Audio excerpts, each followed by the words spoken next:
Jangan pernah berpikir capek, lelah, putus asa, itu tidak ada dalam kamus keberhasilan.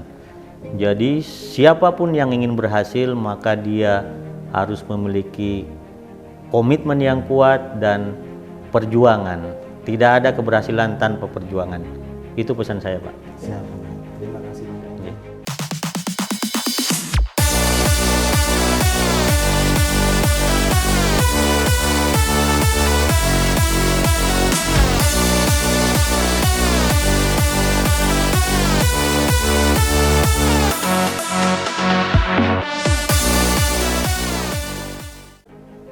Assalamualaikum warahmatullahi wabarakatuh.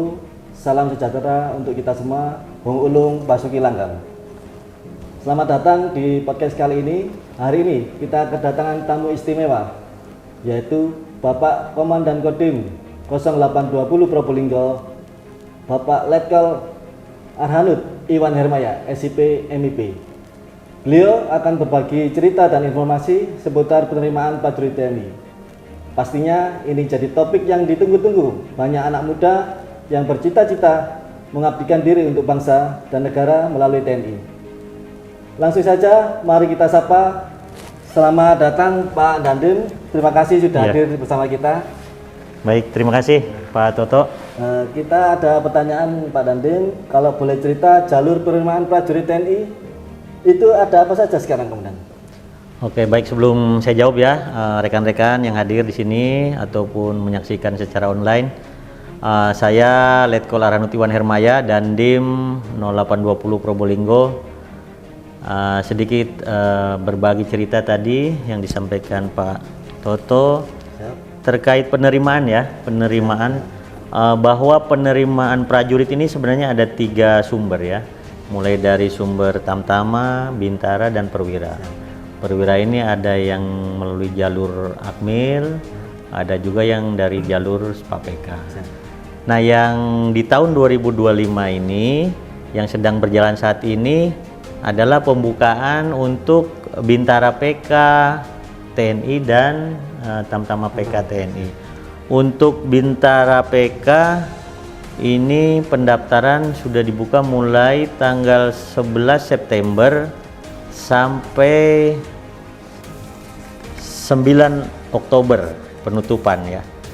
Jadi saya ulangi, untuk Bintara PK gelombang kedua itu sudah dibuka pendaftaran mulai tanggal 11 September sampai dengan 9 Oktober 2025. Kemudian untuk Tamtama PK gelombang 3 ini juga sudah dibuka mulai tanggal 11 September sampai dengan tanggal 23 Oktober. Jadi ini yang sedang berlangsung sekarang, Pak Toto. Silakan adik-adik di luar sana yang berminat mendaftarkan diri. Proses pendaftaran kita transparan, dilakukan secara online. Kemudian nanti ada tahap berikutnya, yaitu melaksanakan validasi. Begitu. Siap. Pertanyaan satu lagi, Komandan. Kalau soal syarat, biasanya apa saja Pak yang paling penting dipenuhi oleh calon prajurit?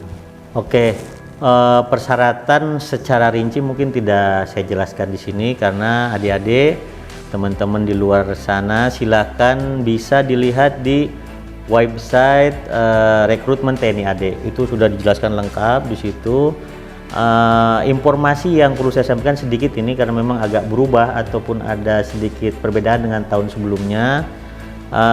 Terkait dengan ini untuk Bintara dan Tamtama ya, jadi sama perlakuannya untuk calon Bintara dan calon Tamtama, bahwa untuk usia minimal adalah 17 tahun 10 bulan, kemudian untuk maksimum itu 24 tahun. Untuk tinggi badan untuk calon Bintara yaitu 163 cm, sedangkan untuk calon Tamtama minimal ya adalah 158 cm. Jadi saya ulangi, untuk calon Bintara Pak Toto itu minimal 163 cm dan untuk Tamtama 158 cm. Itu yang perlu saya informasikan ya. Kembali lagi pertanyaan Komandan. Masyarakat pasti ingin tahu juga ini Komandan, Ya. bagaimana TNI menjamin proses penerimaan ini benar-benar transparan, adil, dan bebas dari pungli.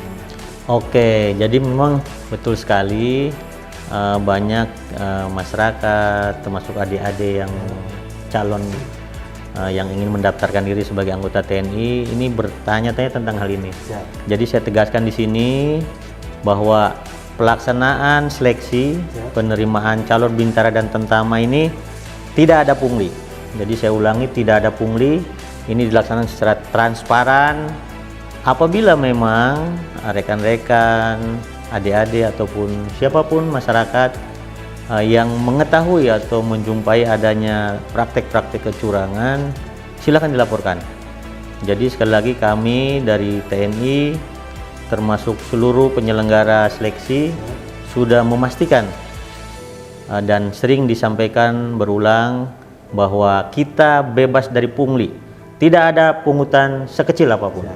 Jadi ini yang perlu saya sampaikan. Terima kasih Pak Nadiem. Terakhir ini Pak Nadiem, apa pesan motivasi dari Bapak untuk generasi muda yang punya mimpi jadi prajurit TNI?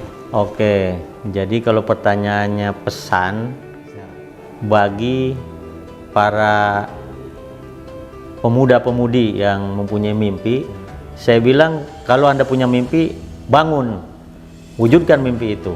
Nah itu, jangan pernah berpikir capek, lelah, putus asa, itu tidak ada dalam kamus keberhasilan. Jadi siapapun yang ingin berhasil maka dia harus memiliki komitmen yang kuat dan perjuangan. Tidak ada keberhasilan tanpa perjuangan. Itu pesan saya, Pak. Siap. Terima kasih untuk Komandan sebagai narasumber di podcast kali ini. Kita akhiri podcast kali ini. Untuk podcast selanjutnya mungkin bersedia lagi untuk jadi narasumber. Baik. Ya. Terima kasih Komandan. Kita akhiri. Waalaikumsalam warahmatullahi wabarakatuh.